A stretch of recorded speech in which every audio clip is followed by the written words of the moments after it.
Imagine तपाईँ बिरामी भएर हस्पिटल जानुभयो तर हस्पिटलमा ह्युमन्स नभएर एआई डक्टर्स र नर्सहरू छन्। यस, चाइनाले वर्ल्डको फर्स्ट एआई हस्पिटल लन्च गरेको छ जहाँ अहिले 14वटा एआई डक्टर्स र 4जना भर्चुअल नर्सेसहरू छन्। यो हस्पिटलको नाम हो एजेड हस्पिटल, जुन बेजिङको सिङ्हुवा युनिभर्सिटीको रिसर्चर्सहरूले केही महिना अगाडि मात्र लन्च गर्नुभएको। अहिले यो टेस्टिङ फेजमा छ, तर भनिन्छ कि यो हस्पिटलले 10,000 पेशेन्टलाई केही दिनमा नै ट्रिट गर्न सक्छ, जुन नर्मल डक्टर्सहरूलाई 2-3 वर्ष नै लाग्छ।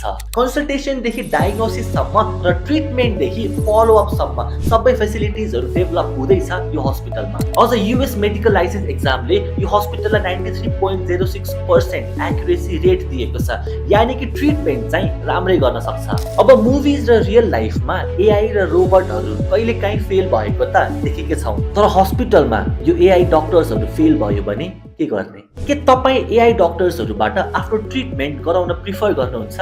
Let me know in the comments.